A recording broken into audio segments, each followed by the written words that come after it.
there, viewers. Welcome to 284 Media. I am your host, Kamal Haynes, and on today's featured interview, I will be interviewing the Managing Director of the BVI Airports Authority, who has so much details as it relates to new developments for the BVI Airports Authority and the British Virgin Islands. Well, we get to all those details right after a quick commercial break. Just give me my service. Yeah.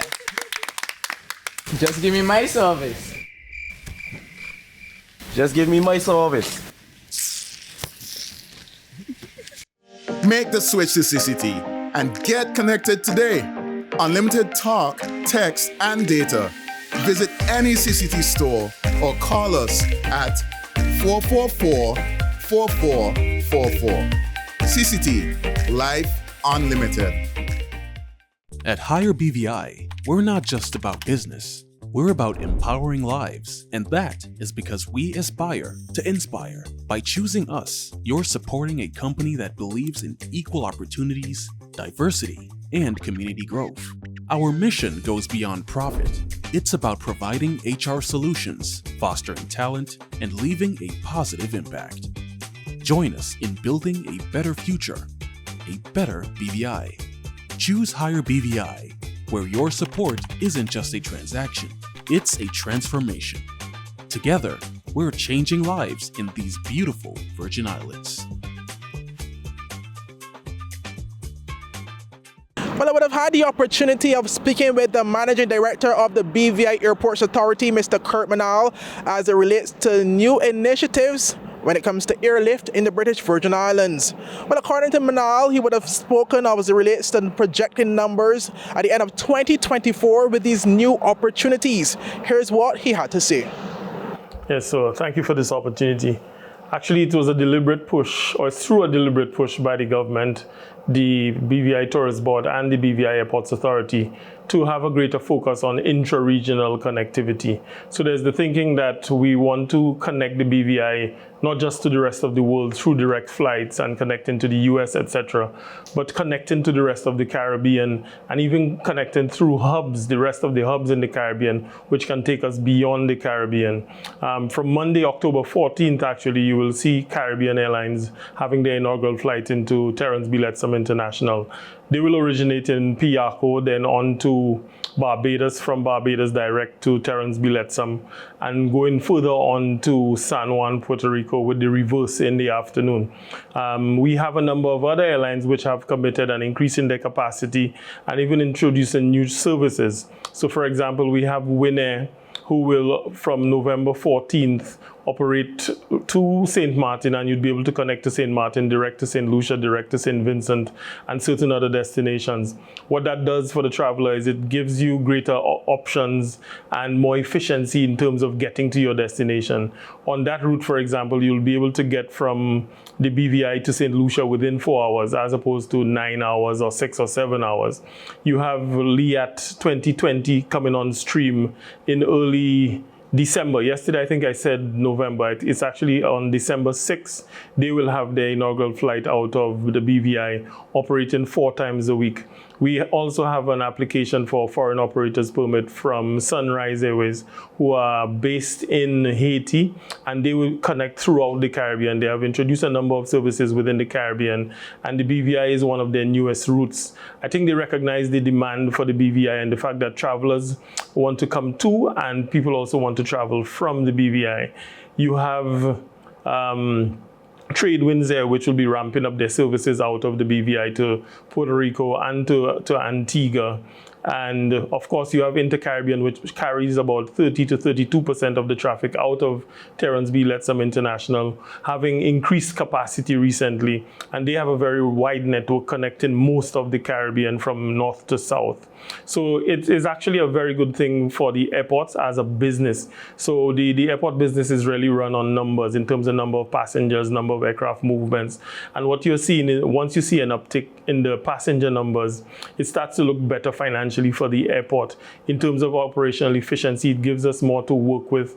It gives us an opportunity to increase our customer service and the way that we do things to get more innovative in our approach to airport operations and management. So we are very happy as an airport, and I dare say as a destination, as a country, to see the uptick and the increase in airlift to the BVI. And if you was to put that into numbers, I believe you would have mentioned previous that with this increase of airlift, we're looking at potentially approximately around 300,000+ visitors in the territory through our airports. Can you provide some numbers? Correct. So based on the plans that we have for our air service development and the commitments we have from airlines, we're moving from pre-COVID, an average of about just under 200,000 passengers per annum to the end of this year, 2024, where you'll see in excess of 300,000. And we have done our projections all the way to 2029. And up to 2029, you see in projections conservatively up to about 406,000 passengers per annum. What that does for us as an entity is, again, it makes us more viable as a business entity.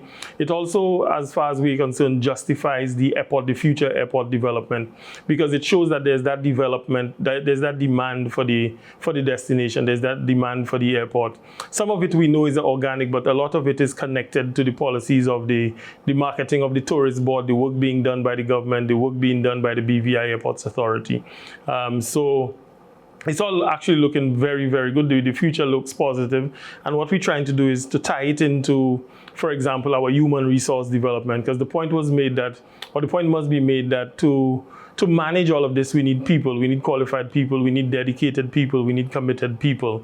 So that is a key component of what we're doing and how we're focusing on moving forward in the future. And before I get to the aspect of people and employment, I want to touch back on, as well as with this increased airlift, how does that extend, or how does that somewhat have a domino effect as it relates to these sister island airports? So there's also a lot of interest. To start with, there's a number of issues at play. To start with, there is a demand for the outer airports, for the outer islands, I should say, particularly Virgin Gorda. Virgin Gorda has a certain type of clientele that goes there. So most recently, we have had an increase in flights through Tradewinds and Cape Air into Virgin Gorda out of San Juan. You also have periodic flights out of St. Thomas into Virgin Gorda, and to a lesser extent into Anegada. There's great interest right now from at least one airline who wants to do a direct flight from St. Martin over to Virgin Gorda, similar to what is done between St. Martin and St. Bart's, because the thinking is the same type of clientele, or at least close to it, that would be interested in Virgin Gorda that goes to St. Bart's. So the thinking as well from the standpoint of the BVI Airports Authority is that we are a 3-airport system, and the main airport, Terence B. Lettsome International Airport, must be able to support financially and otherwise the operations of the other airports. So we have to always ensure that the operation of the Terence B. Lettsome International Airport is always top-notch. Yeah. And in terms of these same outer island airports, as it relates to Virgin Gorda and Anegada, we do know in the past, they tend to have been recurring issues that would have caused the airports to be closed every now and then. What's the latest as it pertains to that, and in terms of the operational aspect of these airports in maintaining and keeping or ensuring that they remain open as often as possible? Yeah, so we recognize first and foremost the social imperative of keeping Virgin Gorda and Anegada open. They are essentially remote islands or outer islands, as we say, and the access to emergency services, access to evacuation, and emergency evacuation is a serious component and a serious aspect of all of our planning. In the past, we had situations, for example, where the fire truck would have had a problem, and given the fact that it's a small operation, one issue with one fire truck shuts down the airport. So what we did, we ordered new fire trucks to place at both airports and to also augment what we have here at Terence B. Lettsome International. We maintain staffing at both airports. We have definitive maintenance plans in place for both airports, and we work in tandem with the government and the domestic fire services, for example, to have contingencies in place for when our equipment, for example, has to do maintenance, etc. So I'm not saying that the airports will never have an issue where they will have to be closed for a small time, but we do have contingencies in place. So for example, in Virgin Gorda, it's an unpaved runway. So at least once per year, we have to do over the surface. And to do that over, you have to shut down the airport for a day or two, or sometimes up to a week. And that's something that we operationally plan for. So we forecast what we're going to do. We pre-plan. Okay.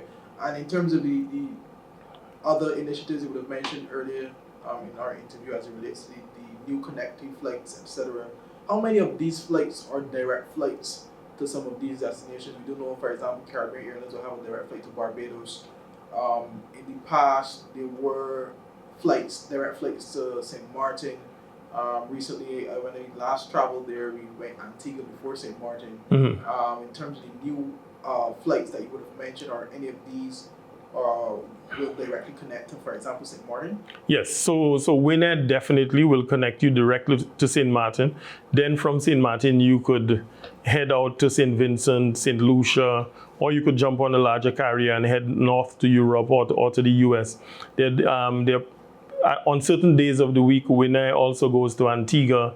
We have Inter-Caribbean doing Antigua, Barbados, Santo Domingo. They have a very wide network. In the case of Caribbean Airlines, yes, you will see that new route to Barbados, which is something that the public was actually asking for. What that does is give you more options in terms of connecting south. So what we try to do is also reduce the number of connections. So the airlines will get you to St. Martin, San Juan, Antigua, Barbados, and out of those places there, those airports, you can connect to various destinations. And again, like I said, you can get to your destination with those routes now, or those schedules you could get there before lunchtime, as opposed to leaving here in the morning and then getting south at 7 or 8 in the night. Yeah. And in terms of the airlines you would have mentioned, at least I do know one of those, Inter-Caribbean, has had some issues as it relates to consistency and frequent cancellations. I believe it was a few months ago that the government would have issued a release stating that they would have had conversations with Inter-Caribbean and Inter-Caribbean's promise to improve services. What's the latest that you can provide on that, considering that we do know in the past Inter-Caribbean has been one of those airlines that had frequent cancellations at last minute instances as well? Yeah. So cancellations and delays, I dare say, are part of the airline business.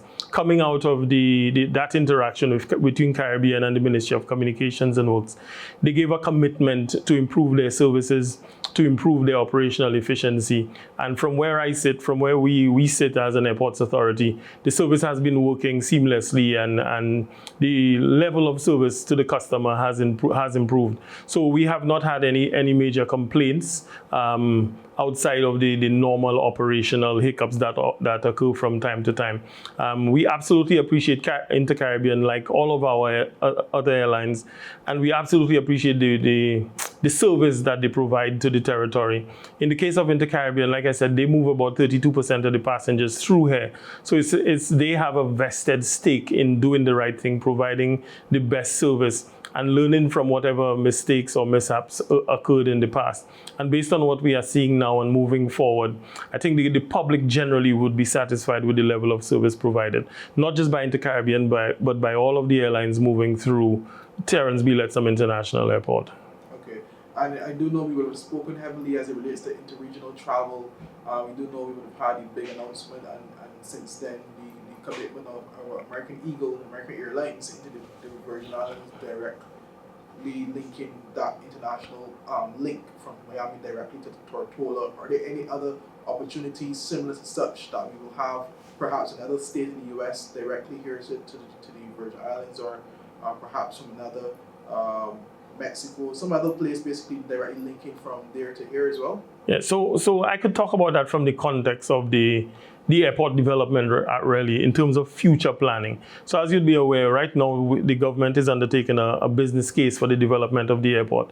And as part of that future planning, you're seeing more destinations being considered. So you're looking at destinations from South and Central America all the way up to the northern seaboard, the eastern seaboard of the United States, and all the way to Toronto, Canada. So as it stands now, the only airline that we are in contact with that has the type of equipment to operate on the length of our runway, which is a major restriction, is American Airlines. But in the absence of another commitment from another airline for a direct flight, what we have is American Airlines ramping up their services. You have a situation where American Airlines operated one flight per day during what was traditionally the slow period in September. They have 2 flights per day in October, 3 in November, and 4 flights from Sunday to Monday, the week long in December, with 5 flights on a Saturday. So what you're seeing is that the capacity being increased for that access between the US through Miami and the Terrence B. Lettsome International Airport. Okay. And let's turn the leaf now as it relates to opportunities, career opportunities when it comes to the BVI Airports Authority. One of the subject matters that we have seen recently is our approximately, I believe, 7 air traffic controllers receiving certification from a recent course they would have completed. Speak on that, and also as well, how residents that are interested in getting in that field, what do they have to do to get involved in such? Yeah, so through a partnership with the Caribbean Institute of Meteorology and Hydrology, the Airports Authority trained 7 air traffic controllers in aviation meteorological observation. So that is not the full-blown meteorology that you could do with forecasting and all of that, but it's tailored to the airport environment, tailored to aviation, and providing that service to the pilots and the flying public. It's one of the requirements to operate at an airport, and in most airports it's separate from the Airports Authority, but in our case we have it under the umbrella of the BVI Airports Authority. What you will see in the future is the government building on that, because there are plans to establish a standalone Met service for the BVI, which will create even more opportunities in essentially what will be a new career path for the BVI, where you will see people trained as meteorologists and meteorological forecasters, etc. In terms of the BVI Airports Authority and opportunities in the airport itself, we try to promote careers not just in the airport, but aviation in general. So within the Airports Authority, you have the Air Traffic Services Department, you have operations, fire service, security, administration, human resources, and all of it tailored to the airport environment and working within an Airports Authority. And we try to encourage people through our programs, like our internship programs during the summer and during the Christmas seasons, where we bring in students from the high school, from the college, and expose them to those careers. They also have opportunities to work with our partners within the airport environment, the airlines, the concessionaires, the ground handlers. All of those provide employment opportunities. In terms of joining the Airports Authority as an air traffic controller, for example, the requirements in terms of age, if I'm correct, is you have to be 21 years of age and you have to have a certain number of CXCs or that type of qualification, that basic qualification, inclusive of maths, English, geography, and of course sciences are always a plus. The greatest advantage about being an air traffic controller in this setting is that the Airports Authority will pay for your education. So we essentially bring you on as a cadet, and then we pay for your education, whether it be in Trinidad, in the UK, in Jamaica, wherever, and you go to a civil aviation training center to undertake a theoretical and a practical course in air traffic services, and then you come back to the BVI and we engage in on-the-job training. On staff, we have on-the-job training instructors that would run them through a certain program to ensure that they meet the standards as set by the regulator, Air Safety Support International. And following that, once you're successful, you are essentially considered an air traffic controller within the Airports Authority. That's what, and we continue to build our capacity that way. So we recently trained 3 local air traffic controllers, and 2 currently are at the Civil Aviation Training Center in Trinidad. well, actually, they're still in the BVI. They're doing the theoretical component online, and then from January they go down to Trinidad. So that's 5 people right here in the BVI who have been trained most recently. So that helps us to augment our numbers as we look to bring it up to what we consider optimal. Okay, and when you speak about bringing up numbers to the optimal numbers and stuff, my next question would be in terms of the current operation of the BVI Airports Authority, and also with plans to increase airlift, which means more foot traffic. Would you say that you guys are presently, you have the, would you say you guys are understaffed, or is it a situation where you have the numbers that you would want to operate at a smooth level, and if not, how could you encourage more locals to apply for some of the job openings that you guys may have to ensure that we run at as efficient as possible? Yeah. So where air traffic control is concerned, we actually brought the number up to 11 or 12, and that actually meets the regulatory requirement. So we can more than comfortably manage our operations with 11 or 12. But our objective is to reach up to 15, so that we have that buffer. We able to send people on vacation. We able to meet the rest requirements. We able to have people engage in other aspects of our operations where we can do cross-training and the like. So, but we actually have, as it stands now, at least for the foreseeable future, we have an open recruitment drive on, especially for ATC and professions like security, for example. So you could walk into our office any day and fill out a form and apply for a job of your choice, or you can get counseling from somebody when you come on site through HR or another member of staff, and they would advise you on what jobs are available, if any. Because there are times we have and there are times that we don't, and of course there are times we bring on support staff to engage us when we have busy periods, etc. Yeah. And I do know one of the questions have been as well, I have to ask you on the record, of course, with the increase of air traffic, what does that look like for the operational hours of the airport, whether there'll be extended hours, opening much later, opening much earlier, etc., to accommodate other flights? What's your take on that? Well, so far the schedules that have been submitted to us, even with our projections and all the commitments we have from the airlines, their schedules do not suggest that we have to open earlier or close later. What it tells us is that they come during a certain period of the day, and we have to be operationally ready to accommodate them. So what we're doing is upskilling our people. We doing more operational planning. In the near future, you'll see us introducing certain types of technology to make things more efficient and smoother. We're increasing capacity in terms of space in the arrivals and the departures. We're looking more closely at the way we manage our terminal and the movements through our terminal, the flows through our terminal, to ensure that regardless of how busy it gets or how crowded it may seem, the level of comfort and service provided to the individual user is such that they're not uncomfortable. So so far it doesn't look like we'd have to extend the time on either end of the spectrum. Yeah. And I know recently the government would have embarked in that new initiative from October 1st to January 1st as it relates to the ED card system. Yes. How has that been so far as it relates to the at least in terms of BVI International Airport with the incoming visitor? What has that feedback been like so far? Yeah, so it started on 1st October. If it started on the 1st of October, it will go till January. On January 1st, it becomes mandatory. I actually personally used it a few days ago. So it appears to be working well so far. Immigration is taking the initiative or taking the opportunity between now and December to fix any hiccups that they may pick up. They're receiving feedback from the users. They're working with the developer of their system. But so far, there has been no negative feedback. Actually, it was something that the passengers and the general public was asking for. And from an Airports Authority standpoint, we expect it to make things more efficient in terms of moving people through the arrivals area. And does that also helps in terms with the influx of people? Because what's the correlation between that now with the influx of passengers to come and the current system that we have in merging it with the technology to ensure that the flow of traffic is much smoother? And we do know sometimes past experience you would have had? Long lines, people complaining about taking too long to get through immigration and customs. Do we see an increase in immigration and customs as well with that new demand? Yeah, so actually most recently, immigration and customs to a certain extent have actually increased the numbers of officers that they have on site at the Terence B. Lettsome International.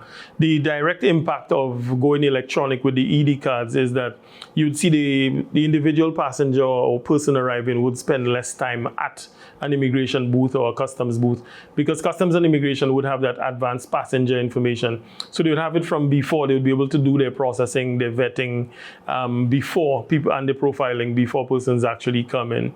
And we're actually moving towards having service levels agreement and KPIs with customs and immigration. So that would determine how long one passenger stays at an officer, whether it be customs and immigration. So you definitely see people moving through the area faster.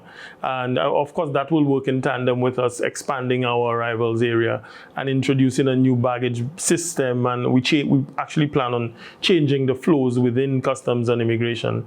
And it's something that we'll be monitoring and measuring over time to fix whatever tweaks that we have to do.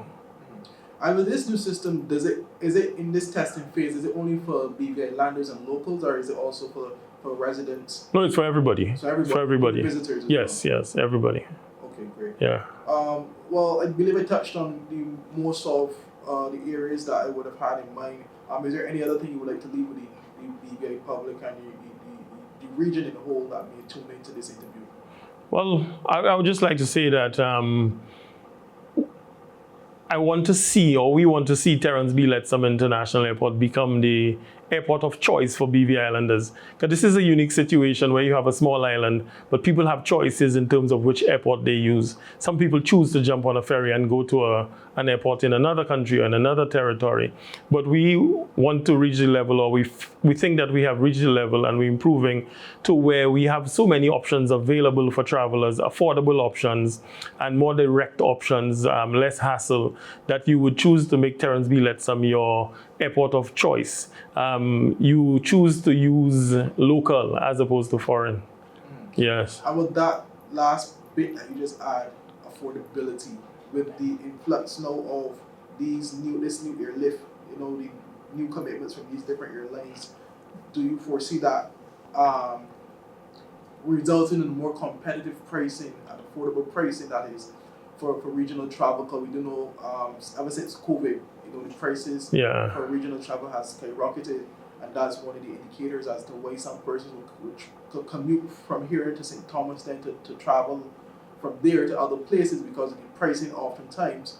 I know obviously BVI Airports Authority have no control over the pricing, but with the discussions that were had, was there any mention of, affordable pricing from the BVI to these other destinations? So the term that all the airlines use is that our pricing will be competitive. Our costs will be competitive. So we're hoping that the market forces would take over, and given the number of players entering the market, that would have some impact on the price of the ticket. So when you do a personal search for yourself, you see that there are slight differences in the pricing of the tickets based on where you're going. But from the standpoint of the Airports Authority and the government, I could tell you there are no plans or no immediate plans to increase fees or taxes and charges or anything like that. So we will have no part in causing the price of a ticket to go up. We're hoping that the impact that it will have is that the competition would force the prices to be competitive as well, to the benefit of the individual traveler.